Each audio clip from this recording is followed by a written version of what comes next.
3 ತಿಂಗಳು ಸುಸೂತ್ರವಾಗಿ ನಡೆಯುತ್ತದೆ ವಿರಾಟನ ಅರಮನೆಯಲ್ಲಿ. 4ನೆಯ ತಿಂಗಳು ಒಂದು ಉತ್ಸವ, ಬ್ರಹ್ಮ ಉತ್ಸವ ಅಥವಾ ಶಿವ ಉತ್ಸವ ಅಂತ ಅಲ್ಲೊಂದು ಉತ್ಸವ ನಡೀತಿತ್ತು ಕಾಣ್ತದೆ ವಿರಾಟನ ಅರಮನೆಯಲ್ಲಿ. ಅದು ಪ್ರತೀತಿಯಿಂದ ಅಲ್ಲಿ ಮಲ್ಲಯುದ್ಧ ಆವಾಗ ಸಾಮಾನ್ಯವಾಗಿ ನಡೀತಿದ್ದಿರಬೇಕು. ಮಲ್ಲಯುದ್ಧಕ್ಕೆ ಎಲ್ಲರೂ ಬರ್ತಿದ್ರು ಅಂತ ಅನಿಸುತ್ತೆ, ಬೇರೆ ಬೇರೆ ದಿಕ್ಕುಗಳಿಂದ ಬೇರೆ ಬೇರೆ ರಾಜರು ಕಳಿಸ್ತಿದ್ರು ಅಂತ ಕಾಣಿಸುತ್ತೆ. ಇನ್ನೊಂದು ಆಶ್ಚರ್ಯ ಏನಂದರೆ, ಈ ಮಲ್ಲಯುದ್ಧದಲ್ಲಿ ಸೋಲು ಮತ್ತು ಗೆಲುವಲ್ಲ. ಸೋಲು ಅಂದರೆ ಸಾಯುವುದೇ, ಎದುರಿನ ಪಾರ್ಟಿ ಕೊಲ್ಲುವುದೇ. ಆ ಥರದೊಂದು ಮಲ್ಲಯುದ್ಧ ಇತ್ತು ಅಂತ ಗೊತ್ತಾಗತ್ತೆ. ಆ ಯುದ್ಧವನ್ನು ಮಾಡುವಾಗ ಒಬ್ಬ ಜೀಮೂತ ಅನ್ನುವ ಮಹಾಪರಾಕ್ರಮಶಾಲಿ ಎದ್ದು ನಿಂತು ತನ್ನ ತೋಳುಗಳನ್ನು ತನ್ನ ತೊಡೆಗಳನ್ನು ತಟ್ಟಿ, ನನ್ನ ವಿರುದ್ಧ ಯಾರು ಯುದ್ಧ ಮಾಡ್ತೀರಿ ಬನ್ನಿ ಅಂತ ಓಪನ್ ಇನ್ವಿಟೇಷನ್ ಕೊಡ್ತಾನೆ. ಆವರಣ ಮಲ್ಲ ಯುದ್ಧಕ್ಕೆ ಬೇಕಾದ ಹಾಗೆ ಎಲ್ಲ ಸಭಾಂಗಣ ಕಿಕ್ಕಿರಿದು ತುಂಬಿದೆ. ವಿರಾಟನ ಅರಮನೆಯಲ್ಲಿ ನಡೆಯುವುದು, ವಿರಾಟನ ಪ್ರಸ್ತುತಿ, ವಿರಾಟನೇ ನೋಡಿಕೊಳ್ಳುವುದು. ಅಂಥ ಹೊತ್ತಿನಲ್ಲಿ ಈಗ ಯುದ್ಧಕ್ಕೆ ಬನ್ನಿ ಅಂತ ಕರೆಯುವಾಗ ವಿರಾಟನ ಕಡೆಯಿಂದ ಯಾರು ಹೋಗದಿದ್ರೆ ಅದು ವಿರಾಟನಿಗೆ ಅವಮಾನ ಅಲ್ವಾ? ನಾವೇ ಆಯೋಜನೆ ಮಾಡಿದೆ, ನಮ್ಮ ಕಡೆಯಿಂದ ಜನ ಇಲ್ಲ, ಅವ್ರು ಗೆದ್ರು ಅಂತ ಅನೌನ್ಸ್ ಮಾಡ್ಬೇಕು. ಹೇಗಪ್ಪ? ಸ್ಪರ್ಧೆ ಇಲ್ಲ ಆಗಬಾರ್ದು. ಸ್ಪರ್ಧೆ ಇದ್ದು ಸೋತ್ರೆ ಬೇರೆ. ಯಾರೂ ಹೇಳೋದಿಲ್ಲ ವಿರಾಟನ ಅರಮನೆಯಿಂದ. ಆಗ ವಿರಾಟನಿಗೆ ನೆನಪಾಗ್ತದೆ, ನಮ್ಮಲ್ಲಿ ಬಂದಿದ್ದಾನಲ್ಲ ಅಡುಗೆಗೆ, ಅವನು ಹೇಳಿದ್ದ ತಾನು ಮಲ್ಲಯುದ್ಧ ಮಾಡ್ತೇನೆ ಅಂತ, ಅವನನ್ನು ಕರಿವ. ಹಾಗೆ ಭೀಮನನ್ನು ಆ ಒಂದು ಕ್ಷಣಕ್ಕೆ ಕರೆಯಲಾಗ್ತದೆ. ನೋಡಿ, ಅಲ್ಲೊಂದು ಉಲ್ಲೇಖ ಹೇಗಿದೆ ಅಂದರೆ, ಇಷ್ಟ ಇಲ್ಲದೆ ದುಃಖದಿಂದ ಹೋದ ಅಂತ. ಯಾಕೆ? ಪ್ರಕಟ ಆದರೆ ಅನ್ನೋ ಒಂದು ಭಯ ಇದೆ ಅಲ್ಲ ಅವರಿಗೆ. ಹೇಳ್ಕೊಳ್ಳೋದು ಹೇಳ್ಕೊಂಡಿದ್ದಾನೆ, ಇಷ್ಟ ಇಲ್ಲದೆ ಒಂದಿಷ್ಟು ದುಃಖದಿಂದಲೇ ಒಪ್ಪಿಕೊಳ್ಳೋದು ಅನಿವಾರ್ಯ. ಯಾಕೆಂದ್ರೆ ವಿರಾಟ ಕರೆಯುವಾಗ ಇಲ್ಲ ಅನ್ಲಿಕ್ಕೆ ಬರೋದಿಲ್ಲ. ಹೋದರೆ ಅದೆಲ್ಲ ನೀವು ಓದಬೇಕು. ಒಂದು ಭೀಮ ಮಾಡೋ ಯುದ್ಧಗಳನ್ನು, ಭೀಮ ಮಾಡುವ ಅವನಿಗೆ ಎಷ್ಟೋ ದಿನದ್ದೆಲ್ಲ ಸಂಕಟಗಳೇ ಉಂಟಲ್ಲ. ಹಾಗಾಗಿ ಆ ಸಂಕಟಗಳನ್ನೆಲ್ಲ ಎಲ್ಲಿ ಹಾಕುವುದು ಅಂತ ಗೊತ್ತಿಲ್ಲ ಪಾಪ ಅವನಿಗೆ. ಅವನು ಸಿಕ್ಕವರನ್ನು ಅರೆದು ಕುಡಿದು ಬಿಡ್ತಾನೆ. ಆ ಥರ ಅವನ ಜಗಳ. ಅದು ಹೇಗೆ ಜೀಮೂತನ ಜೊತೆಗೆ ಯುದ್ಧ ಮಾಡ್ತಾನೆ ಅಂತಂದರೆ, ಅಲ್ಲಿ ಈ ಮಲ್ಲಯುದ್ಧದಲ್ಲಿ 4 ಥರ ಅಂತ ಹೇಳ್ತಾರೆ. ಒಂದು ಪ್ರಕರ್ಷಣ, ಇನ್ನೊಂದು ವಿಕರ್ಷಣ, ಇನ್ನೊಂದು ಅಭ್ಯಾಕರ್ಷಣ, ಮತ್ತೊಂದು ಎತ್ತಿ ಹಿಂದಕ್ಕೆ ಹೋಗಿವ, ಹೀಗೆಲ್ಲ ಆಕರ್ಷಣ. 4 ವಿಭಾಗಗಳು ನಮಗೆ ಗೊತ್ತು. ಮೊದಲು ಅವರು ಹೀಗೆ ಸುತ್ತುವುದು ಅಲ್ವಾ? ಈ ಸುತ್ತುವುದು ಮೊದಲು ಮಾಡಿಸ್ತಾನೆ. ಒಬ್ರಿಗೊಬ್ರು ಎದುರಾಬದ್ರು ಸುತ್ತುವುದು. ಸುತ್ತಿ ಸುತ್ತಿ ಸುತ್ತಿ ಸುತ್ತಿ ದಣಿಸಿದ ಮೇಲೆ ಆಕರ್ಷಣ, ಕರ್ದು ಅಲಿಂಗಿಸಿಕೊಳ್ಳೋದು. ಆ ಅಲಿಂಗನದಲ್ಲಿ ಮೈ ಪುಡಿಯಾಗುವ ಹಾಗೆ ಅವರನ್ನು ಅಪ್ಪಿಕೊಳ್ಳೋದು. ಅವನ ಮೈ ನುಜ್ಜುಗುಜ್ಜಾಗಿ ಬಿಡಿಸ್ಕೊಳ್ಳಿಕ್ಕೆ ಪ್ರಯತ್ನ ಪಡಬೇಕು. ಬಿಡಿಸಿಕೊಂಡಾಗ ಅವನನ್ನು ಎತ್ತುವುದು, ಅದು ಅಭ್ಯಾಕರ್ಷಣ ಅಂತ. ಎತ್ತಿ ಗರಗರ ಗರಗರ ಸುತ್ತುವುದು, ಅವನನ್ನು ಹಿಡ್ಕೊಂಡು ಅವನಿಗೆ ತಲೆ ತಿರುಗಬೇಕು. ಆ ಎತ್ತಿ ಗರಗರ ಗರಗರ ಸುತ್ತಿ ಇನ್ನು ತಗೊಂಡು ಹೋಗಿ ಅವನನ್ನು ಎತ್ತಿ ಹಿಂದಕ್ಕೆ ಒಗೆಯುವುದು, ಅದು ವಿಕರ್ಷಣ. ಇಷ್ಟನ್ನು ಮಾಡ್ತಾನೆ. ಮಾಡಿ ಪಾಪ ಜೀಮೂತ ಬದುಕಿದ್ರೆ ಜಾಸ್ತಿ ಅನ್ನುವ ಹಾಗೆ ಅವನನ್ನು ಯಾವ ಪರಿ ಅಪ್ಪಳಿಸಿ ಅವನನ್ನು ಕೊಲ್ತಾನೆ. ಮಲ್ಲಯುದ್ಧದಲ್ಲಿ ಜೀಮೂತನ ವಿರುದ್ಧ ವಿರಾಟನ ಅರಮನೆಯ ಜಯ ಅಂತ ಘೋಷಣೆ ಆಗ್ತದೆ.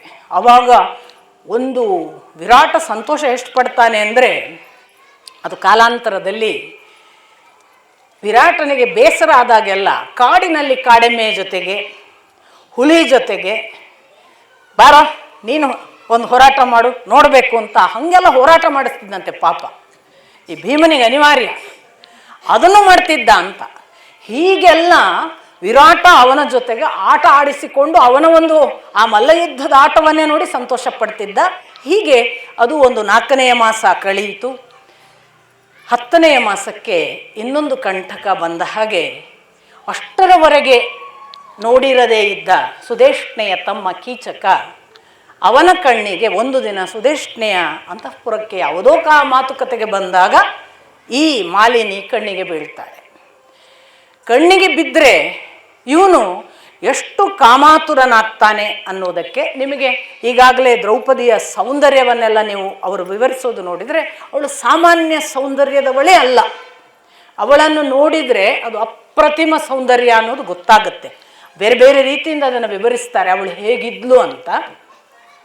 ಅವಳ ಸೌಂದರ್ಯ ವಿವರಣೆಯನ್ನು ಮತ್ತೆ ಪೂರ್ತಿ ಇವನು ಕಣ್ಮುಂದೆ ಕಟ್ಟಿಕೊಂಡು, ಅದೆಂಥ ಸುಂದರ ಕಣ್ಣು, ಅದೆಂಥ ಹುಬ್ಬು, ಅದೆಂಥ ನಡು, ಅದೆಂಥ ಸ್ತನ, ಅದೆಂಥ ಜಘನ, ಹೀಗೆಲ್ಲ ಅವನು ಅವಳ ದೇಹವನ್ನು ದೈಹಿಕವಾಗಿ ವರ್ಣಿಸಿಕೊಳ್ತಾ ಕಾಮಾತುರನಾಗಿ ಲಜ್ಜೆ ಕಳೆದುಕೊಂಡು ಅವಳ ಹತ್ರ ಬಂದು, ನೀನು ಇಷ್ಟು ಸುಂದರಿ, ನನ್ನ ಹತ್ರ ಬಾ.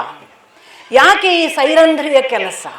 ಯಾವ ಒಂದು ವೈಭವದ ಅರಮನೆಯ ಅಂದರೆ ನಾನು ಯಾವ ವೈಭವದ ತುತ್ತ ತುದಿಯಲ್ಲಿದ್ದೇನೆ, ಅವನು ಸೇನಾಪತಿ, ನನ್ನ ವೈಭವವನ್ನೆಲ್ಲ ನೀನು ಅನುಭವಿಸಬಹುದು, ನಾನು ಅಂಥ ವೈಭವ ಕೊಡ್ತೇನೆ, ನೀನು ನನ್ನ ಜೊತೆಗೆ ಬಾ.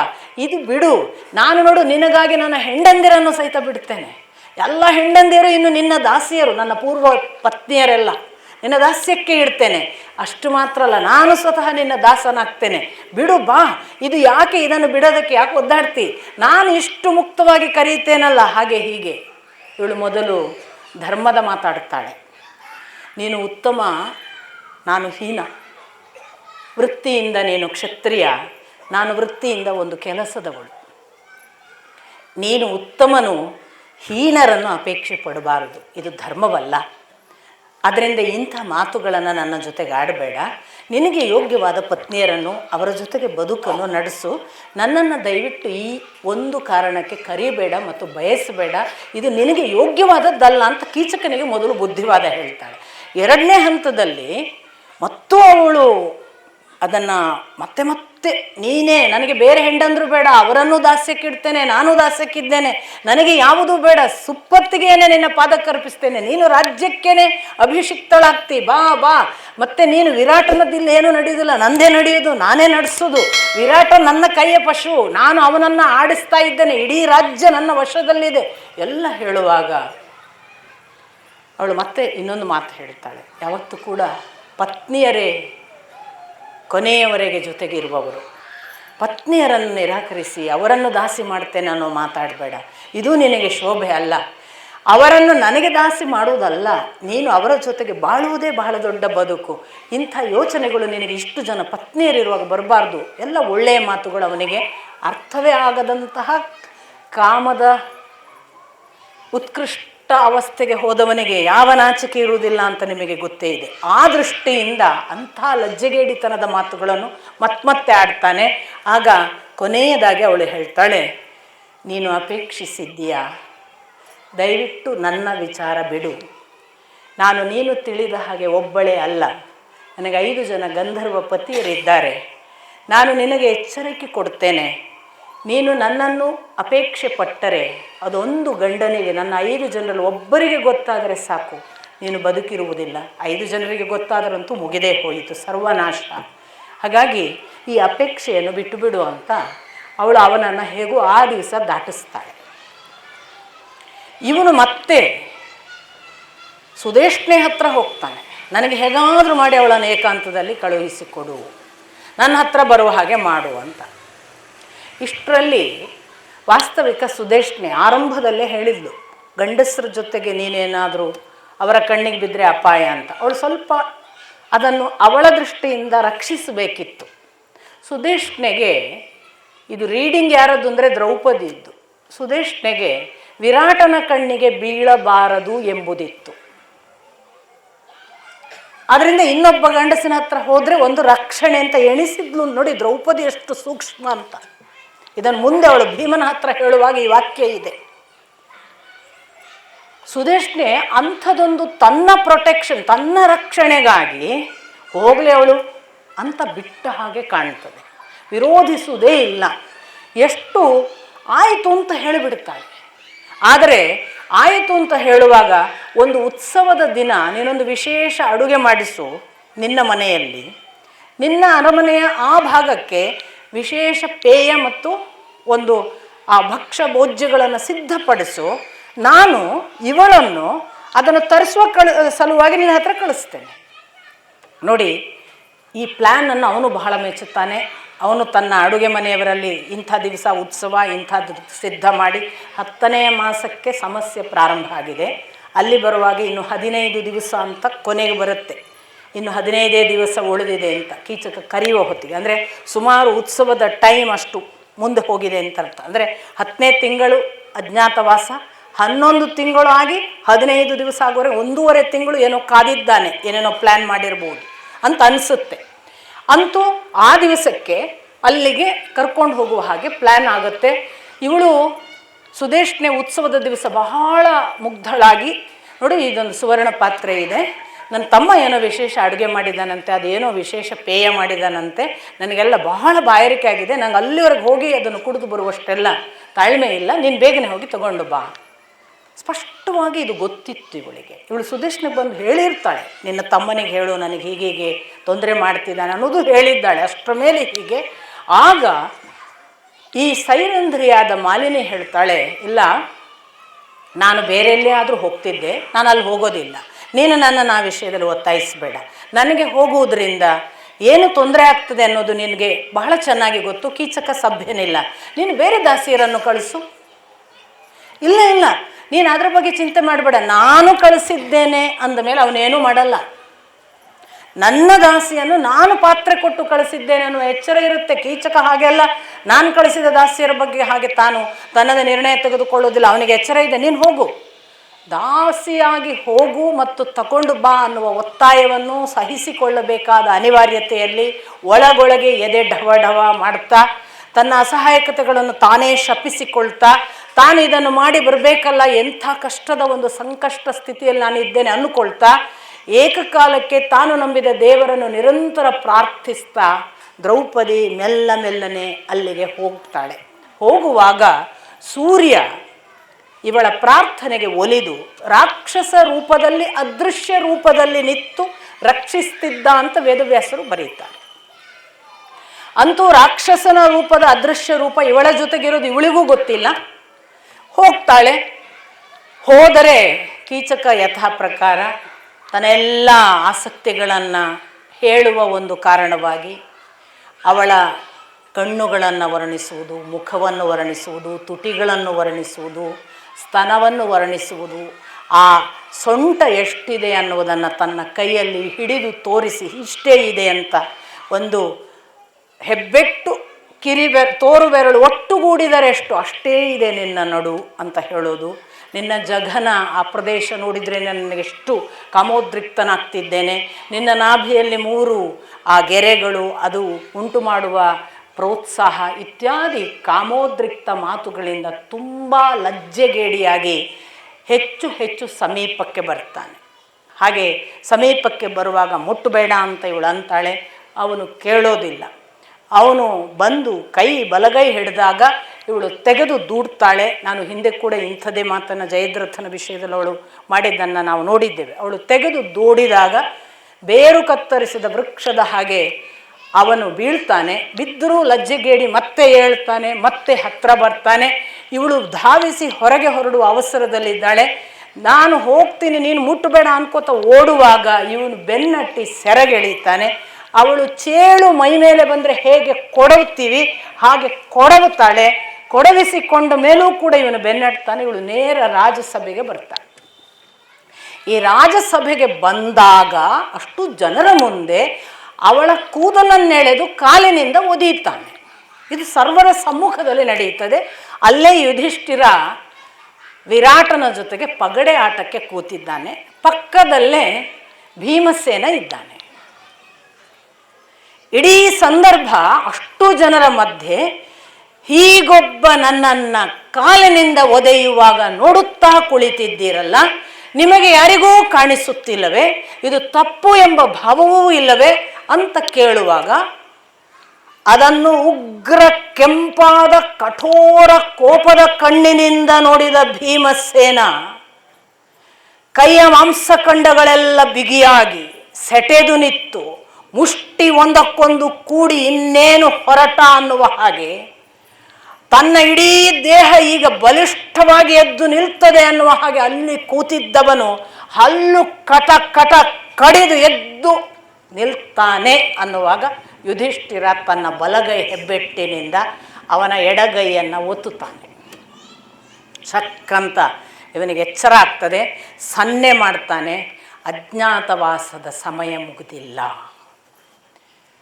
ಅಷ್ಟು ಅಸಹಾಯನಾಗಿ ಹಾಗೇ ಕಣ್ಣು ಮುಚ್ಚಿ ಮತ್ತೆ ಕೂತ್ಕೊಳ್ತಾನೆ. ಇವಳು ಮುಂದುವರಿಸ್ತಾಳೆ. ನನಗೆ 5 ಜನ ಗಂಧರ್ವ ಗಂಡಂದಿರಿದ್ದಾರೆ. ಅವರು ಕ್ಷೇಮವಾಗಿ ಇದನ್ನು ನೋಡುತ್ತಿದ್ದಾರೋ ಏನೋ ಯಾರಿಗೆ ಗೊತ್ತು.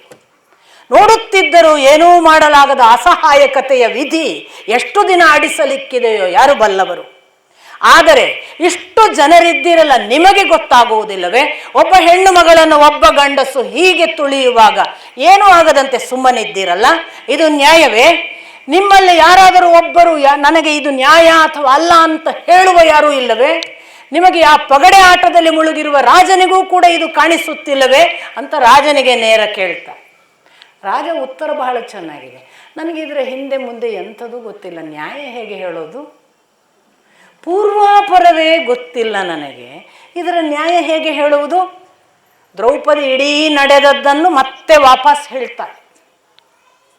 ಹೀಗಾಯಿತು, ಹೀಗಾಯಿತು, ಹೀಗೆ ಕರೆದ, ಹೀಗೆ ಮಾಡಿದ, ಹೀಗೆ ಕರೆದು ಇಲ್ಲಿಗೆ ಹೊರಗೆ ಬರುವವರೆಗೂ ಅಟ್ಟಿಸಿಕೊಂಡು ಈಗ ಬಂದು ಹೀಗೆ ತುಳಿದಿದ್ದಾನೆ. ಅಷ್ಟರಲ್ಲಿ ಅಲ್ಲಿ ಸಭಾಸದರು, ಇದು ಯೋಗ್ಯವಾದ ಕೆಲಸವಲ್ಲ, ಒಬ್ಬ ಕ್ಷತ್ರಿಯ ಗಂಡಸು ಮಾಡುವ ಕೆಲಸವಲ್ಲ, ಅದು ಅವನಿಗೆ ಅವಮಾನಕಾರಕ, ಅವನಿಗೆ ತಕ್ಕುದಾದ ಶಾಸನ ಆಗಬೇಕು, ಶಿಕ್ಷೆ ಆಗಬೇಕು, ಇದು ಸಲ್ಲದು, ಇದು ಯೋಗ್ಯವಲ್ಲ, ಅವಳನ್ನು ಅವಳ ಯೋಗ್ಯ ಸ್ಥಳಕ್ಕೆ ಕಳುಹಿಸಿಕೊಡಿ, ಇಲ್ಲಿ ಸಭಾಸದರ ಮುಂದೆ ಅವಳ ಅವಮಾನ ಆಗತಕ್ಕದ್ದಲ್ಲ. ಯುಧಿಷ್ಠಿರ ಅಲ್ಲೇ ಇದ್ದು ಹೇಳ್ತಾನೆ, ಕಾಲ ಸಮೀಪಿಸುತ್ತಿದೆ, ಸ್ವಲ್ಪ ತಾಳ್ಮೆಯಿಂದ ಇದ್ದರೆ ನಿನ್ನ 5 ಜನ ಗಂಧರ್ವ ಗಂಡಂದಿರು ಖಂಡಿತ ನಿನಗೆ ಸರಿಯಾದ ರಕ್ಷಣೆ ಮತ್ತು ನಿನ್ನನ್ನು ತೊಂದರೆ ಕೊಟ್ಟವರಿಗೆ ಸರಿಯಾದ ಶಿಕ್ಷೆಯನ್ನು ಮಾಡಿಯೇ ಮಾಡುತ್ತಾರೆ. ಮಾಲಿನಿ, ಇದು ವಿರಾಟನ ಅರಮನೆ. ಈ ವಿರಾಟನ ಅರಮನೆಯಲ್ಲಿ ವಿರಾಟ ಮತ್ತು ಅವನ ಸಭಾಸದರು ಹೇಳಿದಂತೆ ಕೇಳಬೇಕಾದದ್ದು ನಿನ್ನ ಧರ್ಮ. ನಿನ್ನ ದುಃಖ, ನಿನ್ನ ಕಷ್ಟಗಳನ್ನು ವಿರಾಟನೂ ಅರಿತುಕೊಂಡಿದ್ದಾನೆ. ರಾಜನಾಗಿ ಅವನೂ ಮಾಡಬೇಕಾದ ಕೆಲಸಗಳನ್ನು ಮಾಡುತ್ತಾನೆ. ಗಂಧರ್ವ ಗಂಡಂದಿರು ಖಂಡಿತಕ್ಕೂ ಸುಮ್ಮನೆ ಕುಳಿತುಕೊಳ್ಳಲಿಕ್ಕಿಲ್ಲ. ಇಷ್ಟು ಹೇಳಿ ಅವಳು ಮತ್ತೆ ಹೊರಟು ಹೋಗ್ತಾಳೆ. ಆ ಹೊರಟು ಹೋದ ನಂತರ ಅವಳಿಗೆ ಅನ್ನಿಸ್ತದೆ, ಇವ ನನ್ನನ್ನು ಬಿಡೋದಿಲ್ಲ. ಈಗ ನೋಡಿ, ಇನ್ನೊಂದು ರೀಡಿಂಗ್ ಬಹಳ ಚೆನ್ನಾಗಿರೋದು, ದ್ರೌಪದಿಯ ರೀಡಿಂಗ್. ದ್ರೌಪದಿ ತೀರ್ಮಾನ ಮಾಡ್ತಾಳೆ, ಇವ ನನ್ನನ್ನು ಬಿಡೋದಿಲ್ಲ. ಯಾಕೆ ಬಿಡೋದಿಲ್ಲ ಅಂತ ಅವಳದು ರೀಡಿಂಗ್ ಏನು ಗೊತ್ತಾ? ವಿರಾಟ ನಪುಂಸಕನಿದ್ದಾನೆ ಇವನ ಮುಂದೆ, ಇವನದ್ದೇ ನಡೆಯುವುದು. ವಿರಾಟ ಈ ಕೀಚಕನನ್ನು ತಪ್ಪಿಗಾಗಿ ಶಿಕ್ಷಿಸೋದಿಲ್ಲ ಮಾತ್ರವಲ್ಲ, ಅವನು ಹೇಳಿದ್ದೇ ನಡೆಸ್ತಾನೆ. ಆದ್ದರಿಂದ ಕೀಚಕನಿಗೆ ವಿರಾಟನ ಭಯ ಇಲ್ಲ. ವಿರಾಟನ ಭಯ ಯಾವಾಗ ಇಲ್ಲವೋ ಅವನದ್ದೇ ಎಲ್ಲವೂ ನಡೀತದೆ ಅಂದ ಮೇಲೆ ಅವ ನನ್ನ ಹತ್ರ ಮತ್ತೊಮ್ಮೆ ಬರುವುದಿಲ್ಲ ಅಂತ ಏನು ಖಚಿತ? ನಾನು ದಾರಿ ನೋಡಿಕೊಳ್ಳದಿದ್ದರೆ ಇದು ಭಯಾನಕ ಆಗ್ತದೆ, ನಾನು ಬೇಗನೆ ನನ್ನ ದಾರಿ ನೋಡಿಕೊಳ್ಬೇಕು ಅಂತ ಅವಳು ಆ ದಿವಸ ರಾತ್ರಿ ಹೇಗಾದರೂ ಮಾಡಿ ಇದನ್ನು ತಾನು ಪರಿಹರಿಸಬೇಕು, ತನ್ನ ಕಡೆಯಿಂದಲೇ ಇದಾಗುವುದು ಅಂತ ತೀರ್ಮಾನ ಮಾಡುವಾಗ ಸುದೇಶ್ನೆ, ನಿನಗೆ ಹೀಗೊಂದು ತೊಂದರೆ ಆಯಿತಲ್ಲ, ನನ್ನ ಗಂಡ ಅದಕ್ಕೆ ತಕ್ಕ ಶಿಕ್ಷೆ ಕೊಡುತ್ತಾರೆ ಅಂತ ಹೇಳುವಾಗ ಬಹಳ ವಿಡಂಬನಾತ್ಮಕವಾಗಿ ದ್ರೌಪದಿ ಉತ್ತರ ಕೊಡ್ತಾಳೆ, ನನ್ನ ಗಂಡಂದಿರು, ಗಂಧರ್ವ ಗಂಡಂದಿರು, ನಿನ್ನ ರಾಜನ ಶಿಕ್ಷೆ ಆಗುವವರೆಗೆ ಕಾಯಲಿಕ್ಕಿಲ್ಲ. ಇಷ್ಟು ಅವಳ ರೀಡಿಂಗ್ ಮತ್ತು ಅವಳ ಪರ್ಸೆಪ್ಷನ್. ದ್ರೌಪದಿ ಎಷ್ಟು ಅಸಾಮಾನ್ಯಳಿದ್ಲು ಅಂತ ಅವಳು ಒಂದೊಂದು ಕಡೆ ಹೇಳ್ತಾಳೆ. ನಾನು ಇದನ್ನು ಕೆಲವು ರಾಜನೀತಿಗಳನ್ನೆಲ್ಲ ಹೇಳುವಾಗ, ನಾನು ಇದನ್ನು ಬೃಹಸ್ಪತಿಗಳು ಮಾಡುವಾಗ ಅಲ್ಲಿ ಕುಳಿತು ನೀತಿಯನ್ನು ಕೇಳಿದ ಒಬ್ಬ ಬ್ರಾಹ್ಮಣ ನಮ್ಮ ಅಪ್ಪನಿಗೆ ಬಂದು ಆ ರಾಜನೀತಿಯನ್ನು ಪಾಠ ಮಾಡಿದ್ದಾನೆ, ನಾನು ಅಪ್ಪನ ತೊಡೆಯಲ್ಲಿ ಕೂತು ಈ ರಾಜನೀತಿ ಕೇಳಿದ್ದೇನೆ ಅಂತೆಲ್ಲ ಹೇಳುವ ಉಲ್ಲೇಖಗಳು ಬರ್ತವೆ ಬೇರೆ ಬೇರೆ ಸಂದರ್ಭಗಳಲ್ಲಿ. ಹಾಗಾಗಿ ಅವಳಿಗೆ ರಾಜನೀತಿ ಗೊತ್ತಿತ್ತು. ಅವಳು ಅಷ್ಟು ಹೇಳ್ತಾಳೆ, ಸುದೇಶ್ನೆ ಅಷ್ಟು ಗೊತ್ತಾಗಲ್ಲ ಏನು ಹೇಳ್ತಿದ್ದಾಳೆ ಅಂತ. ಅದು ಮುಗಿದು ಹೋಗುತ್ತೆ, ರಾತ್ರಿ ಆಗತ್ತೆ. ರಾತ್ರಿ ಅವಳು ಹಾಗೂ ಹೀಗೂ ಎಲ್ಲರೂ ನಿದ್ರಿಸುವುದನ್ನು ಕಾದು ಮಧ್ಯರಾತ್ರಿ ಯಾರಿಗೂ ಗೊತ್ತಾಗದ ಘನಘೋರ ನಿದ್ದೆಯ ಹೊತ್ತಿನಲ್ಲಿ ಪಾಕಶಾಲೆಯ ಒಳಗಿದಾಗ, ಅದು ಹೇಗೆ ನಿದ್ರಿಸುತ್ತೀ ಭೀಮಾ? ನಿನಗೆ ನಿದ್ರೆಯಾದರೂ ಹೇಗೆ ಬರುತ್ತದೆ? ನನ್ನ ಕಷ್ಟ ನಿನಗೆ ಕಾಣಿಸುತ್ತಲೇ ಇಲ್ಲವಾ? ನಾನು ಈ ದುಃಖದಲ್ಲಿ ಎಷ್ಟು ಪರಿತಪಿಸುತ್ತಿರುವಾಗ ನಿನಗೆ ಸಮಾಧಾನ ಹೇಗೆ ಸಾಧ್ಯ? ಎಲ್ಲ ಹೇಳುವಾಗ ಯಾರೋ ಹೊಡೆದು ಎಬ್ಬಿಸಿದ ಹಾಗೆ ಭೀಮ ಎದ್ದು ಬಿಡ್ತಾನೆ. ಏನಾಯಿತು ದ್ರೌಪದಿ, ಇಷ್ಟು ಹೊತ್ತಿಗೆ ನೀನು ಇಲ್ಲಿ ಹೀಗೆ ಯಾಕೆ? ಎಲ್ಲ ಸುಖವಾಗಿದೆ ತಾನೆ ಅಂತ ಕೇಳ್ತಾನೆ. ಹೇಗೆ ಸುಖವಾಗಿರುವುದು ಭೀಮ? ನಾನು ಹೇಗೆ ಸುಖವಾಗಿರಲಿ? ನಿಮಗೆ ಯಾರಿಗೂ ಗೊತ್ತೇ ಆಗುವುದಿಲ್ಲವೇನೋ ನನ್ನ ಕಷ್ಟಗಳು, ನನ್ನ ಸಂಕಷ್ಟ ಪರಂಪರೆಗಳು ಮುಗಿಯದ ಹಾಗೆ ಅವ್ಯಾಹತವಾಗಿ ನಡೆಯುತ್ತಿವೆ. ಬಹುಶಃ ನಾನು ಅದು ಯಾವುದೋ ಪಾಪದ ಪರಂಪರೆಯನ್ನು ದೇವತೆಗಳ ಮುಂದೆ ನಡೆಸಿದ ಫಲ ಉಣ್ಣುತ್ತಿದ್ದೇನೋ ಏನೋ. ಹಿಂದೆ ಯಾವುದೋ ಪಾಪ ಮಾಡಿದ್ದೇನೆ ಅನ್ನುವ ಕಾರಣಕ್ಕೆ ಇದು ನನ್ನನ್ನು ಬೆನ್ನತ್ತಿ ಬಂದಿರಬೇಕು ಅಂತೆಲ್ಲ ಹೇಳ್ತಾ ಬಹಳ ಪ್ರಥಮ ಬಾರಿಗೆ ಯುಧಿಷ್ಠಿರನನ್ನು, ಆ ಯುಧಿಷ್ಠಿರ ತನ್ನ ಅಕ್ಷವಿದ್ಯೆಯ ಪಗಡೆ ಆಟದಲ್ಲಿಯೇ ಮುಳುಗಿ ಇನ್ನೇನು ನಾಶ ಮಾಡಲಿಕ್ಕಿದ್ದಾನೋ ಯಾರಿಗೆ ಗೊತ್ತು. ಅವನ ಜೂಜಾಟದ ಫಲ ನಾವಿಷ್ಟು ಅನುಭವಿಸಿದ್ದೇವೆ, ಇನ್ನೆಷ್ಟು ಅನುಭವಿಸಲಿಕ್ಕಿದೆಯೋ ಯಾರಿಗೆ ಗೊತ್ತು. ಯುಧಿಷ್ಠಿರನ ಒಬ್ಬನ ಅಚಾತುರ್ಯದಿಂದ ನೀವು ವನವಾಸ ಅನುಭವಿಸಿದಿರಿ, ನಾನು ವನವಾಸ ಅನುಭವಿಸಿದೆ, ಈಗ ಅಜ್ಞಾತವಾಸದ ಕಷ್ಟ, ಈ ದಾರಿಯಲ್ಲಿ ನಾವು ಅನುಭವಿಸಿದ ರಾಕ್ಷಸರ ಉಪಟಳ, ಅವರನ್ನು ಗೆಲ್ಲಬೇಕಾದ ಸಂದರ್ಭದಲ್ಲಿ ನೀನು ಪಟ್ಟ ಪಾಡು, ನಾವು ಒಂದೊಂದು ಹೆಜ್ಜೆ ಇಡುವಾಗಲೂ ನಮಗೆ ಇನ್ನೇನು ಸಂಕಷ್ಟಗಳು ಎದುರಾಗುತ್ತವೋ ಅಂದಾಗೆಲ್ಲ ತನ್ನ ಧರ್ಮ ಪಾಲನೆಗಾಗಿ ಎಂತೆಂಥ ಕಷ್ಟಗಳನ್ನು ತಾನು ಬಿಡಿಸುವ ಹೊತ್ತಿಗೆ ನಮಗಾದ ಕಷ್ಟ ಪರಂಪರೆಯನ್ನೇ ಆಚೆಗಿಟ್ಟು ಬೇರೆಯವರಿಗೆ ಅವನು ಮಾಡಿದ ಸಹಾಯ, ಅವನ ಯುಧಿಷ್ಠಿರನ ಈ ಒಂದು ಚಟದಿಂದಾಗಿ ಆ ದ್ಯೂತ ಒಂದೇ ಆಟ ಮತ್ತು ಬದುಕು ಅಂತ ಭಾವಿಸಿದ ಹಾಗೆ ಅವನು ಇನ್ನೆಲ್ಲಿಗೆ ತೆಗೆದುಕೊಂಡು ಹೋಗಲಿಕ್ಕಿದ್ದಾನೋ ಯಾರಿಗೆ ಗೊತ್ತು. ಭೀಮ, ನೀನಿದ್ದಿ ತುಂಬ ಬಲಿಷ್ಠ, ಅಷ್ಟಿಷ್ಟಲ್ಲ ನಿನ್ನ ತೋಳ್ಬಲಕ್ಕೆ ಇನ್ಯಾವುದು ಸಾಟಿ. ಆದರೆ ನೀನು ಮಾಡಿದ ಸಾಹಸ ಖಾತೆಗಳನ್ನು ಕೇಳುವ ಮತ್ತು ನೋಡುವ ಭಾಗ್ಯ ನಮಗಿದ್ದರೂ ಕೂಡ ನೀನೆಷ್ಟು ಅಸಹಾಯನಾಗಿ ಮುಷ್ಟಿ ಕಟ್ಟಿಕೊಂಡು ಎಷ್ಟು ಸಂದರ್ಭದಲ್ಲಿ ಕುಳಿತಿಲ್ಲ. ನನಗೆ ನಿನ್ನ ಬಗ್ಗೆ ಎಷ್ಟೋ ಬಾರಿ ನಿನ್ನ ಅಸಹಾಯಕತೆಯ ಬಗ್ಗೆ ಬೇಸರವಾಗುತ್ತದೆ. ಅಂತಿಂಥ ಕಾರ್ಯಗಳನ್ನು ನೀನು ಮಾಡಿದ್ದೀಯಾ. ಅದೆಂಥ ಸಂದರ್ಭಗಳಲ್ಲಿ ಯಾವ ಯಾವ ಆ ಜಟಿಲನೆಂಬ ರಾಕ್ಷಸ ಬಂದಾಗ ಅವನಿಂದ ಬಿಡಿಸಿದ್ದಿ. ಜಯದ್ರಥನಿಂದ ನನ್ನನ್ನು ಪಾರು ಮಾಡಿದವನು ನೀನು. ಅಷ್ಟು ಮಾತ್ರವಲ್ಲ, ಹಿಡಿಂಬನಂಥವರು ಬಂದಾಗ ಆ ಕುಂತಿಯನ್ನು ಹಿಡಿದುಕೊಂಡು ಪಾರು ಮಾಡಿದ್ದಿ. ನಿನ್ನ ಬದುಕು ಅದು ಅಂತಿಂಥ ಬದುಕಲ್ಲ ಭೀಮ. ಆ ಪೌರುಷ, ಆ ಸಾಮರ್ಥ್ಯಗಳೆಲ್ಲ ಹೀಗೆ ಯಾವ ಸಾಮರ್ಥ್ಯಗಳನ್ನು ಪ್ರಕಟಿಸಲು ಇಷ್ಟವಿಲ್ಲದೆ ಕಷ್ಟವಾದರೂ ಒಪ್ಪಿಕೊಂಡು ಬಾವಿಯಲ್ಲಿ ಹುದುಗಿಸಿಟ್ಟ ಹಾಗೆ ಶಕ್ತಿಯನ್ನು ಹುದುಗಿಸಿಡುವ ಸ್ಥಿತಿ ಬಂದಿದೆಯಲ್ಲ, ಇದು ಯಾರಿಗೆ ಬೇಕು ಭೀಮಸೇನ? ಅವನಿದ್ದಾನೆ ಅರ್ಜುನ, ಮಹಾಗಾಂಡೀವಿ, ಅವನ ಬಿಲ್ಲು ಅದು ಎಂಥ ಲೋಕಕ್ಕೆ ಹೆಸರು. ಒಬ್ಬನೇ ಎಷ್ಟನ್ನೆಲ್ಲ ಗೆದ್ದಿಲ್ಲ, ಇಡೀ ವನದಹನ ಮಾಡಿದ್ದಾನೆ. ಅಷ್ಟು ಮಾತ್ರ ಅಲ್ಲ, ಅವನು ಮಾಡಿದ ಕೆಲಸಗಳನ್ನು ಸುಮ್ಮನೆ ನೆನಪಿಸಿಕೊಂಡರೆ ನೋಡುವವರಲ್ಲ ಕೇಳಿದವರು ಬೆವರುವಂತೆ ಅಂಥ ಸಾಹಸಿ ಅರ್ಜುನ. ಅವನು ಮಾಡಿದ್ದು ಇಂದ್ರಕೀಲ ಪರ್ವತಕ್ಕೆ ಹೋಗಿ ಇಂದ್ರನನ್ನು ಗೆದ್ದವನು, ಅಥವಾ ಪಾಶುಪತಾಸ್ತ್ರ ಗೆಲ್ಲುವ ವೇಳೆಗೆ ಶಿವನನ್ನು ಗೆದ್ದವನು. ಇಡೀ ನಿವಾತ ಕವಚವನ್ನು ಅಷ್ಟೂ 300 ಜನ ಕೋಟಿ ರಾಕ್ಷಸರನ್ನು ಒಬ್ಬ ಗೆದ್ದು ಬಂದವನು. ಅವನ ಮುಂದೆ ಜಯದ್ರಥ ಕೂಡ ಹೇಗೆ ಸೋತು ಓಡಿ ಹೋಗಲಿಕ್ಕೆ ಪ್ರಾರಂಭಿಸಿದ್ದನಲ್ಲ, ಅಂಥ ಒಬ್ಬ ಅರ್ಜುನ ಯುಧಿಷ್ಠಿರನ ಕಾರಣವಾಗಿ ಒಬ್ಬ ಹೆಣ್ಣಿಗನ ವೇಷದಲ್ಲಿ ಇರುವಂತಾಯಿತಲ್ಲ. ಇದು ಯಾವ ದುಃಖ ನಮ್ಮ ಪಾಲಿಗೆ. ನಕುಲ ಸಹದೇವರು ಎಂದರೆ ನಕುಲನನ್ನು ಸ್ಫುರದ್ರೂಪಿ, ರೂಪಕ್ಕೆ ಇನ್ನೊಬ್ಬನಿಲ್ಲ, ಅದಕ್ಕೆ ಅವನಿಗೆ ನಕುಲ ಎಂದು ಹೆಸರು.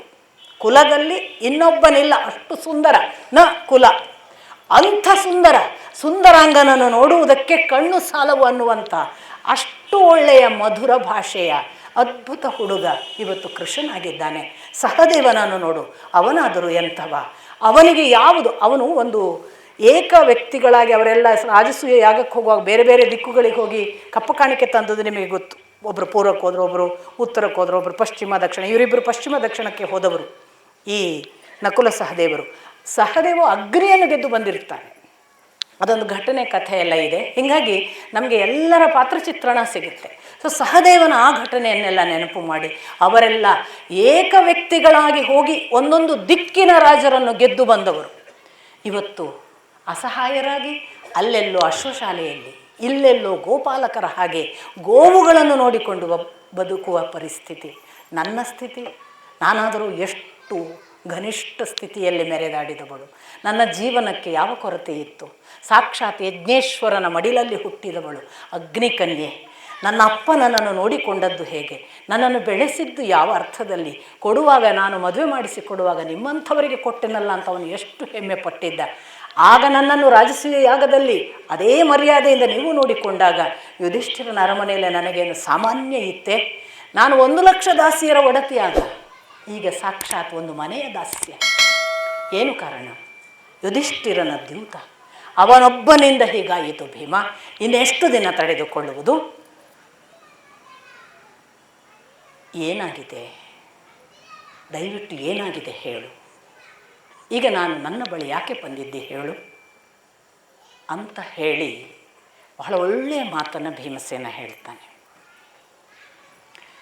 ನೀನು ಈಗ ಆಡಿದ ಯುಧಿಷ್ಠಿರನ ಕುರಿತ ಮಾತುಗಳನ್ನು ಒಂದೊಮ್ಮೆ ಯುಧಿಷ್ಠಿರ ಕೇಳಿಸಿಕೊಂಡನೆಂದರೆ ಪ್ರಾಣ ಬಿಡುತ್ತಾನೆ. ನೆನಪಿಟ್ಟುಕೋ ದ್ರೌಪದಿ, ಅವನು ಪ್ರಾಣ ಬಿಟ್ಟ ಮರುಕ್ಷಣ ಅರ್ಜುನ, ನಕುಲ, ಸಹದೇವರು ತಮ್ಮ ಪ್ರಾಣತ್ಯಾಗ ಮಾಡುತ್ತಾರೆ. ಕೊನೆಯದಾಗಿ ಅವರಿಲ್ಲದ ಒಂದು ಕ್ಷಣ ನಾನಿರುವುದಿಲ್ಲ, ನಾನೂ ಹೊರಟು ಹೋಗುತ್ತೇನೆ ಎಂದೂ ಯುಧಿಷ್ಠಿರನ ಕುರಿತು ಇಂಥ ಮಾತುಗಳನ್ನು ಆಡಬೇಡ. ತಕ್ಷಣ ದ್ರೌಪದಿ ಹೇಳ್ತಾಳೆ, ಎಷ್ಟೋ ದಿನದ ಸಂಕಟ ಹೊಟ್ಟೆಯಲ್ಲಿತ್ತು ಭೀಮ, ಹೊರಗೆ ಹಾಕಿಕೊಂಡೆ ಅಷ್ಟೇ. ನಾನೆಂದು ಯುಧಿಷ್ಠಿರನನ್ನು ನಿಂದಿಸಿಲ್ಲ. ಅವನ ಧರ್ಮಾತ್ಮನ ಆ ನಡೆ ಯಾರಿಗೂ ಸಾಧ್ಯವಿಲ್ಲ. ನಾನು ಆ ಧರ್ಮಾತ್ಮನ ಎತ್ತರವನ್ನು ಎಂದೂ ಪ್ರಶ್ನಿಸುವುದಿಲ್ಲ. ಅವನ ಹಾಗೆ ನಡೆಯುವ ಆ ಕಷ್ಟದ ದಾರಿ ಅವನಿಗಲ್ಲದೆ ಬೇರೆಯವರಿಗೆ ಸಾಧ್ಯವಿಲ್ಲ. ಆದರೆ ನನ್ನ ಹೊಟ್ಟೆಯ ಸಂಕಟಕ್ಕೆ ಭಾಷೆ ಬದಲಾಯಿತು. ನೋಡಿ, ಯಾವಾಗಲೂ ಹಾಗೆ ಅಲ್ವಾ ಮನುಷ್ಯ. ನಾನು ಅದಕ್ಕೆ ಪದೇ ಪದೇ ಹೇಳೋದು, ಪರಿಸ್ಥಿತಿ ಬದಲಾಗಬಹುದು, ಮನಸ್ಥಿತಿ ಬದಲಾಗಬಾರದು. ಹೇಗೆ ನಾವು ಎಂಥ ಒಳ್ಳೆಯ ಕ್ವಾಲಿಟಿಯವರು ಎಷ್ಟು ಕೆಟ್ಟ ಮಾತಾಡಿಬಿಡ್ತೇವೆ ನೋಡಿ, ಮನಸ್ಥಿತಿ ಬದಲು ಮಾಡಿಕೊಂಡದ್ದು. ಯಾಕೆ? ಸಂಕಟ, ಒಳಗಿನ ಸಂಕಟಕ್ಕೆ ನಿಜವಾಗಿ ಇದ್ದ ಅಭಿಪ್ರಾಯವೇ ಬದಲಾಗಿ ಬಿಡ್ತು. ದ್ರೌಪದಿಯೇ ಕ್ಷಮೆ ಕೇಳುವಷ್ಟು ದ್ರೌಪದಿಗೇ ಅನ್ನಿಸ್ತು, ಇಲ್ಲ ಇಲ್ಲ ನಾನು ಇನ್ನೊಮ್ಮೆ ನಿಲ್ಲಿಸುವುದಿಲ್ಲ. ಆಮೇಲೆ ಭೀಮ ಕೊಟ್ಟ ಉತ್ತರ ನೋಡಿ, ಒಬ್ಬ ಯುಧಿಷ್ಠಿರನನ್ನು ಹಂಗಿಸುವುದು ಎಂದರೆ 5 ಜನರನ್ನು ಹಂಗಿಸಿದ ಹಾಗೆ. ಒಬ್ಬ ಯುಧಿಷ್ಠಿರ ಕೆಟ್ಟದ್ದು ಮಾಡಿದ್ದಾನೆ ಅಂತಂದರೆ ನಾವೆಲ್ಲ ಕೆಟ್ಟದ್ದು ಮಾಡಿದ್ದೇವೆ ಅಂತ ಹೇಳಿದ ಹಾಗೆ. ಒಬ್ಬ ಯುಧಿಷ್ಠಿರ ಸತ್ತ ಅಂದರೆ ನಾವು 5 ಜನ ಇರೋದಿಲ್ಲ. ಏನು ಅಖಂಡ ಪ್ರೀತಿ. ಬದುಕಿನಲ್ಲಿ ಕೊನೆಗುಳಿಯೋದು ಇದಿಷ್ಟೇ ಅಂತ ನಂಗೆ ಅನಿಸುತ್ತೆ. ನಾವು ಇಷ್ಟು ಅಖಂಡವಾಗಿರೋದಿದೆಯಲ್ಲ, ಅದೊಂದೇ ಕಡೆ ತನಕ ಉಳಿಯೋದು. ನಮ್ಮ ಮುಂದೆ ಯಾರೋ ಗೆದ್ದರು, ಯಾರೋ ಸೋತ್ರ, ಅವೆಲ್ಲ ಉಳಿಯೋದೇ ಇಲ್ಲ. ನಾವು ಕಡೆಯವರೆಗೆ ಹೇಗೆ ಒಟ್ಟಿಗಿದ್ವಿ, ಎಂತೆಂಥ ಸಂದರ್ಭದಲ್ಲೂ ನಾವು ಏನು ಒಟ್ಟಿಗಿದ್ವಿ ಅಲ್ಲ, ಅದು ಕೊನೆಯ ನೆನಪಾಗಿ ಉಳೀತದೆ. ಹೌದು, ಅವತ್ತು ನನ್ನ ಬಗ್ಗೆ ಜಗತ್ತಿಡೀ ಕೆಟ್ಟದ್ದು ಮಾತಾಡ್ತು, ನನ್ನ ಮನೆಯವರು ನನ್ನೊಟ್ಟಿಗಿದ್ರು. ಅಥವಾ ಆವತ್ತು ನಮ್ಮ ಇಡೀ ಮನೆಯ ಒಂದು ಅವನತಿ ಪ್ರಾರಂಭ ಆಗ್ತಿತ್ತು, ನಾವು 5 ಜನ ಒಟ್ಟಾದದ್ರಿಂದ ನಮ್ಮ ಮನೆ ಉಳಿಯಿತು. ಅಂದು ನಾನು ಒಬ್ಬ ಹೀನಾಯವಾಗಿ ಎಲ್ಲರ ಮುಂದೆ ಅವಮಾನಿತನಾಗ್ತಿದ್ದೆ, ನನ್ನ ಜೊತೆಗಿದ್ದ 4 ಜನರಿಂದಾಗಿ ನಾನು ಆಗಲಿಲ್ಲ. ಇದು ದೊಡ್ಡ ಗುಣಗಳು, ಇದು ಉಳಿತವೆ ಕಡೆಯ ತನಕ. ಸಂಬಂಧಗಳು, ಅದಕ್ಕೆ ಸಮ್ಯಕ್ ಬಂಧ ಇತಿ ಸಂಬಂಧ, ಚೆನ್ನಾಗಿ ಬಂಧಿಸಲ್ಪಟ್ಟದ್ದು. ಒಂದು ಇನ್ನೊಂದನ್ನು ಬಿಡಲಾರದ ಹಾಗೆ. ಇದು ಯಾವುದೋ ಕಾರಣಕ್ಕೆ ಒಂದೇ ಮನೆಯಲ್ಲಿ ಹುಟ್ಟಿರ್ತೇವಲ್ಲ ನಾವು, ಆ ದ್ವೇಷ ರಾಗಗಳ ಆಚೆಗೆ ಹುಟ್ಟಿದ್ದು ಯಾರಿಂದ? ಅಪ್ಪ ಅಮ್ಮ. ಅಪ್ಪ ಅಮ್ಮ ಅಂದರೆ ಯಾರು? ಮಾತೃದೇವೋಭವ ಪಿತೃದೇವೋಭವ. ನಾವು ಯಾರ ಸಂತಾನ? ದೇವ ಸಂತಾನ. ದೇವನಲ್ಲದಿದ್ದರೆ ನಾವು ಇದೇ ಮನೆಯಲ್ಲಿ ಒಟ್ಟಿಗೆ ಹುಟ್ಟಲಿಕ್ಕೆ ಕಾರಣ ಅಲ್ಲ. ಯಾವುದೋ ಒಂದು ಪೂರ್ವ ಕಾರಣದಿಂದ ನಾವು ಒಂದೇ ಮನೆಯಲ್ಲಿ ಹುಟ್ಟಿದ್ದೇವೆ. ಈ ಪ್ರೀತಿ ಇದ್ದದ್ದರಿಂದ ಪಾಂಡವರು ಅಖಂಡವಾಗಿ, ನೋಡಿ ದುರ್ಯೋಧನಾದಿಗಳಲ್ಲೂ ಆ ಪ್ರೀತಿ ಇತ್ತು. ಆದ್ದರಿಂದ ಕೊನೆಯವರೆಗೂ ಅವರು ಒಂದೇ ಇದ್ದರು. ನೋಡಿ, ಸಾಯುವವರೆಗೂ ಉಳಿಯೋದು ಅದೊಂದೇ ಅನ್ನೋದು ಇಬ್ಬರು ಹೇಳ್ತಿದ್ದಾರೆ.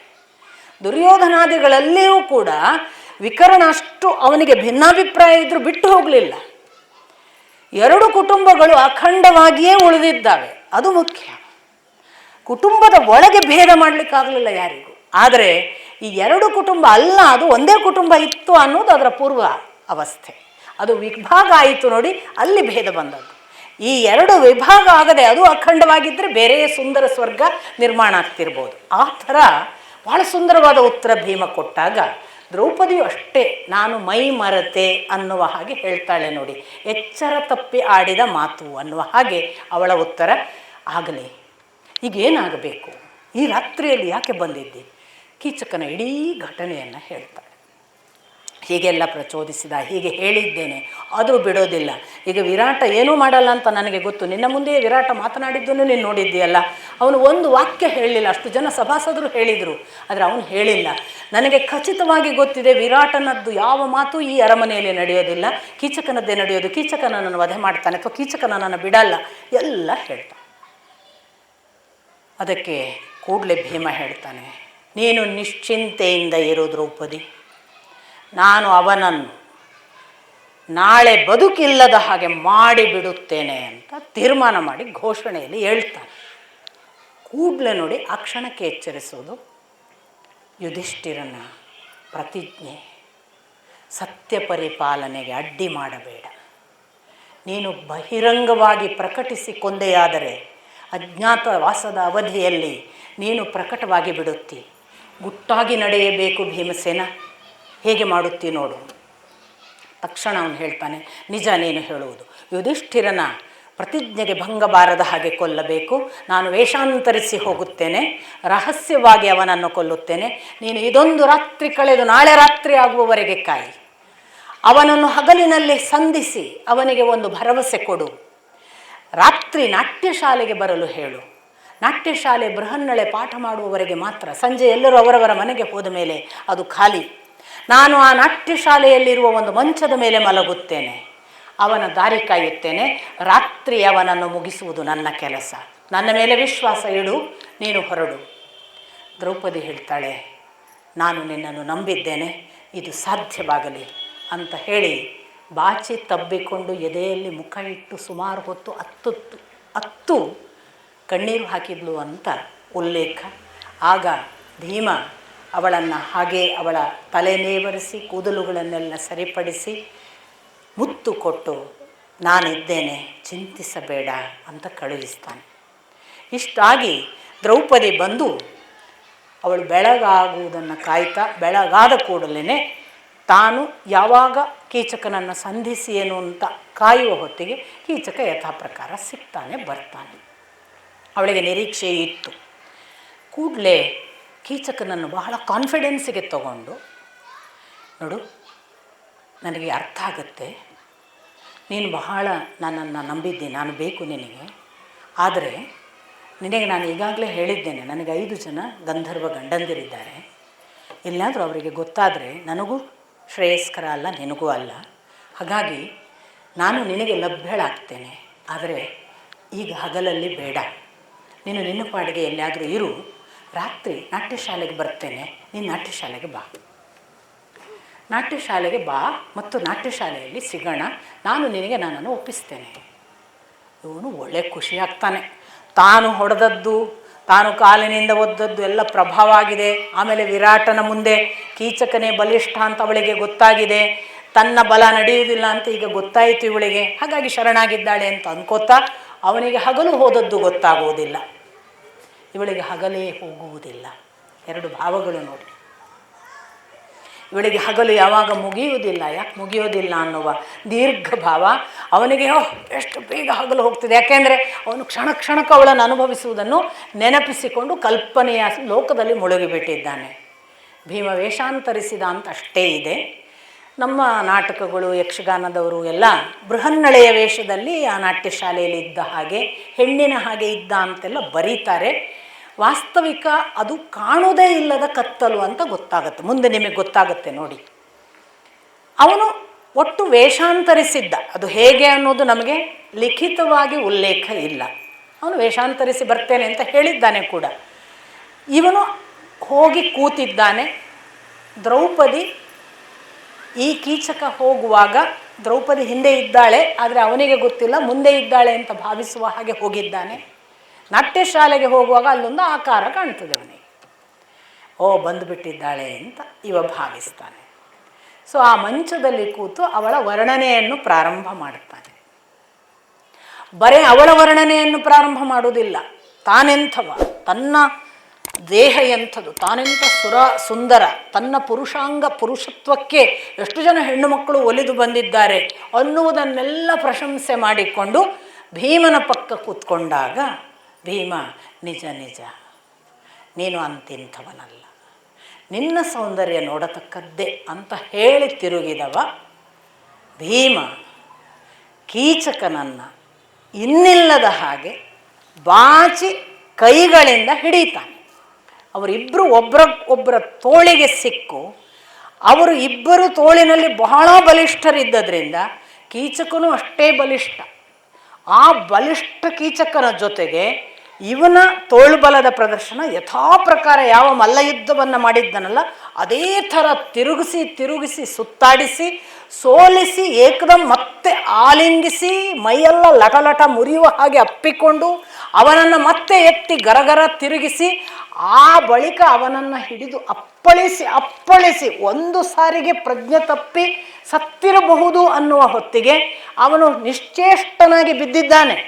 ಅವನಲ್ಲಿ ಯಾವ ಮೂವ್ಮೆಂಟ್ ಇಲ್ಲ. ಮತ್ತೆ ಎತ್ತಿ ಅಪ್ಪಳಿಸ್ತಾನೆ. ಇವನಿಗೆ ಅಷ್ಟು ಸಿಟ್ಟು. ಎರಡನೇ ಬಾರಿ ಅಪ್ಪಳಿಸಿದ ಬಳಿಕವೂ ಕೂಡ ಅವನಿಗೆ ಖಚಿತ ಇಲ್ಲ ಸತ್ತಿರಬಹುದಾ ಅಂತ, ಅಥವಾ ಸತ್ತರೂ ಕೂಡ ಒಳಗಿನ ದ್ವೇಷದ ಅಗ್ನಿ ಮುಗುದಿಲ್ಲ. ತಾನು ಅಂದರೆ ಬೆನ್ನು ಹಾಕಿ ಮಲಗಿದವನ ಮೇಲೆ ಮತ್ತೆ ತಾನು ಕೂತು ತನ್ನ ಮೊಣಕಾಲಿನಿಂದ ಜಜ್ಜಿ ಬಿಡ್ತಾನೆ. ಬಿಟ್ಟ ಬಳಿಕ ಸಮಾಧಾನ ಆಗುವುದಿಲ್ಲ. ಹೇಳ್ತಾನೆ, ಎದ್ದು ಅವನ ಹೆಣ ನೋಡ್ತಾನೆ. ಇವನು ಗುರುತು ಕೂಡ ಸಿಗಬಾರ್ದು ಅಂತ. ಭೀಮನಿಗೆ ಹೇಗೆ ಅಂದರೆ ಇವನು ಗುರುತು ಸಿಗಬಾರ್ದು ಹಾಗೆ ಮಾಡಬೇಕು ಅನ್ನುವ ಹಾಗೆ ಆ ಇಡೀ ದೇಹವನ್ನು ತಗೊಂಡು ತಲೆಯನ್ನು ಹೊಟ್ಟೆಗೆ ಹೋಗುವ ಹಾಗೆ ಒತ್ತಿದನಂತೆ, ಕಾಲುಗಳನ್ನು ಹೊಟ್ಟೆಗೆ ಸೇರಿಸಿದನಂತೆ, ಕೈಗಳನ್ನು ಹೀಗೆ ಬಿಗಿದು ಒಂದು ದೊಡ್ಡ ಒಂದು ಚೆಂಡನ್ನು ಮಾಡಿ ಉರುಳಿಸಿ ಬಿಡಬೇಕು ಹಾಗೆ ಮಾಡ್ತಾ ದ್ರೌಪದಿಯನ್ನು ಕರೆದನಂತೆ. ನೋಡು ಅವನ ಆಕಾರ.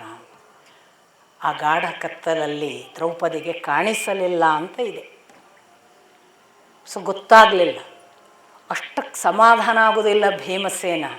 ಒಂದು ದೀಪ ಹಚ್ಚುತ್ತಾನೆ. ನೋಡು ಅವನನ್ನು, ಹೋಗಿ ಹೇಳು ವಿರಾಟನಿಗೆ ಅವನ ಕಥೆ ಮುಗಿದಿದೆ ಎನ್ನುವುದನ್ನು. ನಾನು ಆದಷ್ಟು ಬೇಗ ಪಾಕಶಾಲೆಗೆ ಸೇರುತ್ತೇನೆ, ನೀನು ಅರಮನೆಯ ಸಭೆಗೆ ಹೋಗು, ಅಲ್ಲಿ ಸಭಾಸದರ ಮುಂದೆ ನಡೆದದ್ದನ್ನು ಹೇಳು. ಇಷ್ಟೆಲ್ಲವೂ ರಾತ್ರಿಯಿಂದಲೇ ಕಾಣ್ತದೆ. ಅವಳು ತಕ್ಷಣವೇ ಈ ಕಡೆಯಿಂದ ಒಂದು ದಾರಿಯಿಂದ ಅರಮನೆಯ ಕಡೆಗೆ, ಅವನು ಪಾಕಶಾಲೆಗೆ ಹೋದ ಬಳಿಕ ರಾಜನ ಅರಮನೆಗೆ ಬಂದು, ನಾನು ನಿನ್ನೆಯೇ ನಿಮಗೆ ಸೂಚಿಸಿದ್ದೆ, ನನ್ನ ಗಂಧರ್ವ ಗಂಡಂದಿರು ಬಹಳ ಬಲಿಷ್ಠರಿದ್ದಾರೆ, ಏನೂ ಆದೀತು ಎಂಬ ಸೂಚನೆ ಕೊಟ್ಟಿದ್ದೆ. ನನ್ನ ಗಂಧರ್ವ ಗಂಡ ನಿಮ್ಮ ಕೀಚಕನನ್ನು ಕೊಂದು ಮುಗಿಸಿದ್ದಾನೆ. ಇಷ್ಟು ಹೇಳಿದ ಕೂಡಲೇ ವಿರಾಟನ ಅರಮನೆಯೆಲ್ಲ ಗಾಬರಿ ಪ್ರಾರಂಭ ಆಗುತ್ತೆ. ಎಲ್ಲರೂ ಹೋಗಿ ನೋಡ್ತಾರೆ. ಅವರು ನೋಡಿ ಬಾಡಿ ನೋಡಿಯೇ ಕಂಗಾಲು, ಕೀಚಕನ ದೇಹ ನೋಡಿಯೇ ಕಂಗಾಲು. ಕೀಚಕ ಅಂದರೆ ಮಹಾಬಲಿಷ್ಠ, ಅಂಥವನನ್ನು ಹೀಗೊಂದು ಉಂಡೆ ಮಾಡಬೇಕಂದ್ರೆ ಅವನೆಂಥವನಿರಬೇಕು, ಈ ಗಂಧರ್ವ ಬಹಳ ಬಲಿಷ್ಠ ಇರಬೇಕು ಅಂತ ಹೇಳಿ ಅವರು ಎಲ್ಲರೂ ಕೂಡ ಎಷ್ಟು ಭೀತರಾದರು ಅಂದರೆ ದ್ರೌಪದಿಯನ್ನು ನೋಡೋಕ್ಕೆ ಭೀತಿ ಆಯ್ತಂತೆ. ಎಲ್ಲಿ ನೋಡಿದ್ರೆ ಅವಳು ಹೋಗಿ ಹೇಳ್ತಾಳೆ ನಮ್ಮನ್ನು ಕೊಂದು ಬಿಡ್ತಾನೇನ ಅಂತ. ಯಾರೂ ನೋಡೋದಕ್ಕೆ ದ್ರೌಪದಿ ಕಡೆಗೆ ನೋಡಲಿಲ್ಲ ಅಂತ, ಈ ಬಾಡಿ ಅಲ್ಲ, ದ್ರೌಪದಿ ಕಡೆಗೆ ನೋಡಲಿಲ್ಲ. ದ್ರೌಪದಿ ಬಂದರೆ ಬೇಗ ಆಚೆ ಕಡೆ ದಾರಿ ಹಿಡಿತಿದ್ರು. ಅಲ್ಲಿವರೆಗೆ ದ್ರೌಪದಿ ಒಂದು ಭಯ ಹುಟ್ಟಿಸಿಬಿಟ್ಲು ಇಡೀ ವಿರಾಟನ ಅರಮನೆಯ ಅಷ್ಟು ಜನರಿಗೆ, ಒಂದು ಭೀಮಸೇನನ ಒಂದು ಕೊಲೆಯಿಂದ. ಇಷ್ಟಾದಾಗ ಉಪಕೀಚಕರು ಅಂತ, ಕೀಚಕನ ತಮ್ಮಂದರು 105 ಜನ, ಅವರೆಲ್ಲರೂ ಕೂಡಿ ಆಯಿತು ಇವನದೊಂದು ಶವ ಸಂಸ್ಕಾರ ಬೇಗ ಮಾಡಬೇಕು ಅಂತ ಹೇಳಿ ಶವ ಸಂಸ್ಕಾರ ಮಾಡಬೇಕು ಅನ್ನುವ ತಯಾರಿ ಮಾಡುವಾಗ ಅವರಿಗೊಂದು ಬಹಳ ಆಕ್ರೋಶ ಬಂದುಬಿಡುತ್ತೆ. ಇಷ್ಟು ಕಾರಣ ಯಾರು? ಈ ನಮ್ಮ ಕೀಚಕ ಸಾಯಲಿಕ್ಕೆ ಗಂಧರ್ವ ನಂತರ ಮೊದಲ ಕಾರಣ ಯಾರು? ದ್ರೌಪದಿ, ಹಿಡೀರಿ ಅವಳನ್ನು ಅಂತ ಅಷ್ಟು ಜನ ಅವಳನ್ನು ಹಿಡಿದು ಚಟ್ಟ ಕಟ್ಟುತ್ತಾರೆ.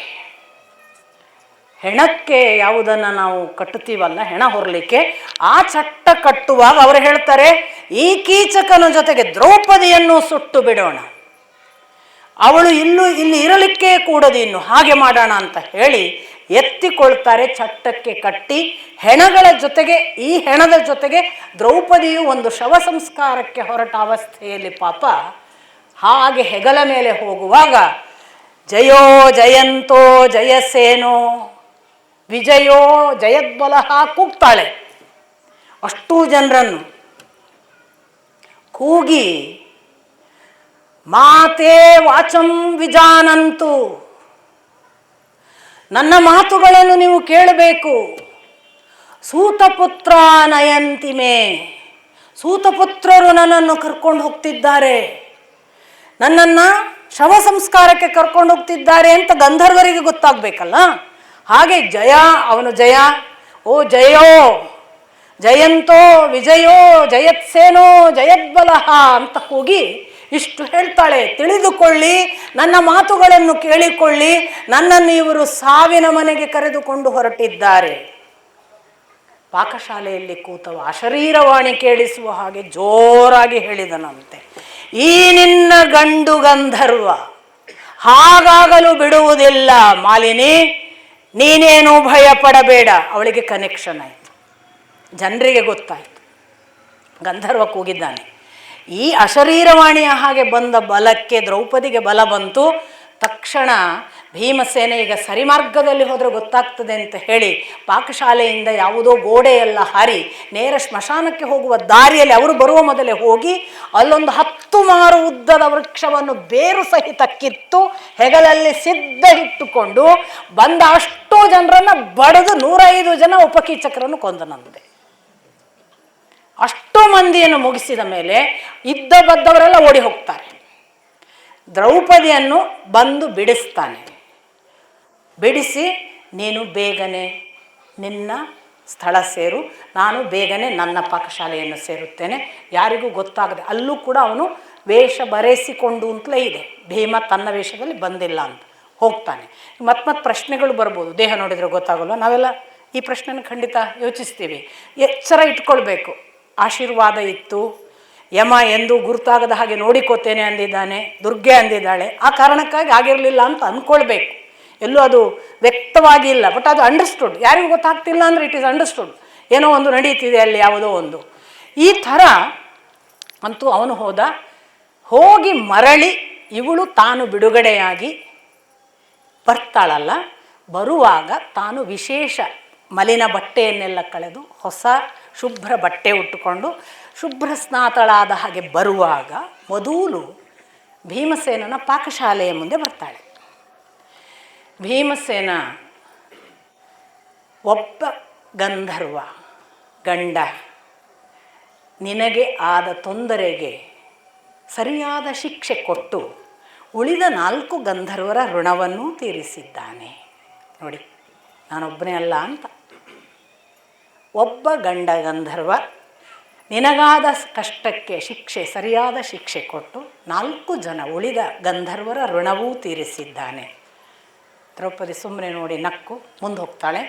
ನಾಟ್ಯಶಾಲೆ ಹತ್ರ ಬರುವಾಗ ಬೃಹನ್ನಡೆ, ಮತ್ತೊಂದಿಷ್ಟು ಜನ ನಾಟ್ಯವತಿಯರು, ನಾಟ್ಯ ಕಲೀಲಿಕ್ಕೆ ಬಂದ ಹೆಣ್ಮಕ್ಳು, ಅವರೆಲ್ಲ ಏನು ನಿನ್ನ ಗಂಡಂದಿರು, ಯಾವ ಅಪಾಯಗಳಲ್ಲಿ ನೀನು ಸಿಕ್ಕು ನರಳಬಹುದಿತ್ತು, ಎಂತೆಂಥ ಅಪಾಯದಲ್ಲಿ ಸಿಗಲಾರದ ಹಾಗೆ ದಾಟಿಸಿಬಿಟ್ಟರಲ್ಲ, ಅವರೇನು ಸಾಮಾನ್ಯ ಪುರುಷರಿರಲಿಕ್ಕಿಲ್ಲ, ನೀನು ಅಂಥ ಗಂಧರ್ವರನ್ನು ಪಡೆದ ನೀನೇ ಪುಣ್ಯವಂತಳು ಅಂತೆಲ್ಲ ಹೊಗಳ್ತಾರೆ.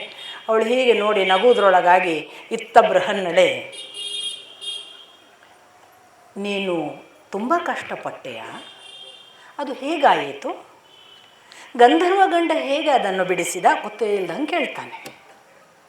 ಕೂಡಲೇ ಇವಳ ಒಳಗೊಂದು ಬೇಸರ ಇದೆಯಲ್ಲ, ಇವಳು ಹೇಳ್ತಾಳೆ, ನಿನಗೇನು, ನೀನು ನಾಟ್ಯವತಿಯರ ಮಧ್ಯೆ ಸುಖವಾಗಿ ಇದ್ದಿ, ನನ್ನ ಕಷ್ಟಗಳು ಹೇಳಿದರೇನು ಬಿಟ್ಟರೇನು ನಿನಗೇನು ತಿಳಿಯುತ್ತದೆ. ತಕ್ಷಣ ಅವನು, ಎಲ್ಲರೂ ಬೇರೆಯವರ ಬಗ್ಗೆ ಹಾಗೆಯೇ ಭಾವಿಸುತ್ತಾರೆ, ನನ್ನ ಕಷ್ಟ ನನಗೇ ಗೊತ್ತು, ಇಷ್ಟವಿಲ್ಲದಿದ್ದರೂ ಕಷ್ಟವಾಗಿ ಈ ದೇಹ ದಂಡಿಸುತ್ತಿದ್ದೇನಲ್ಲ, ಅದಿರಲಿ, ಅರ್ಜುನನದೊಂದು ಬಹಳ ಒಳ್ಳೆಯ ವೇದಾಂತ, ಅದಿರಲಿ ಎಷ್ಟು ಬಿಡಿಸಿ ಹೇಳಿದರೂ ಯಾರ ಅಂತರಂಗವೂ ಇನ್ನೊಬ್ಬರಿಗೆ ಗೊತ್ತಾಗುವುದಿಲ್ಲ. ಅವಳಿಗೆ ಗೊತ್ತಾಗುತ್ತೆ ಇವನು ಖುಷಿಯಲ್ಲಿಲ್ಲ ಅಂತ, ಸುಮ್ಮನೆ ನಗ್ತಾಳೆ, ಹೋಗ್ತಾಳೆ. ಹೋಗುವುದರೊಳಗಾಗಿ ಸುದೇಷ್ಣೆಯನ್ನು ವಿರಾಟ ಭೆಟ್ಟಿಯಾಗಿ, ನೀನು ಆ ಸೈರಂಧ್ರಿಯನ್ನು ಇಟ್ಟುಕೊಳ್ಳಬೇಡ, ಅವಳು ಬಹಳ ಅಪಾಯಕಾರಿ, ಈಗಿಂದೀಗ ಮನೆಯಿಂದ ಕಳಿಸಿಬಿಡು. ಯಾಕೆಂದರೆ ವಿರಾಟನ ಸ್ಟ್ರೆಂತ್ ಇದ್ದದ್ದೇ ಕೀಚಕ, ಕೀಚಕನ ತಮ್ಮಂದರು. ಈಗ ಅವನೇ ಒಂಥರ ವೀಕ್, ಹಾಗಾಗಿ ತಕ್ಷಣ ಕಳಿಸು, ನಮ್ಗೆ ಇನ್ನೇನು ಅಪಾಯ ಕಾದಿದೆಯೇನೋ, ಅವಳನ್ನೇನು 1 ನಿಮಿಷ ನಮ್ಮ ಮನೇಲಿ ಘಟಸರ್ಪ ಇಟ್ಕೊಂಡಂಗಾಗುತ್ತೆ, ಕಳಿಸು ಅಂತ ಸುದೇಷ್ಣೆಗೆ ಒಪ್ಪಿಸಿಬಿಡ್ತಾನೆ.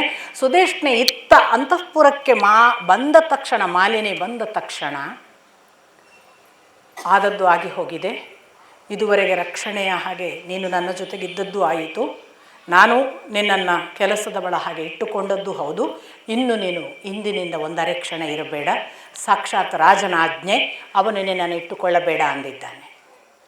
ಬಹಳ ಮುಕ್ತವಾಗಿ, ತುಂಬ ವಿನಮ್ರವಾಗಿ ದ್ರೌಪದಿ ಇಷ್ಟು ದಿನ ನೋಡಿಕೊಂಡಿದ್ದಿ, 13 ದಿನ ಮಾತ್ರ ಅವಕಾಶ, ದಯವಿಟ್ಟು 13 ದಿನ ನೋಡಿಕೋ, ಇಲ್ಲ ಅನ್ನಬೇಡ. ಸುದೇಶ್ನೆಗೆ ಮುಂದೊಂದು ಮಾತು ಬಹಳ ಭರವಸೆ ಅನ್ನಿಸ್ತದೆ.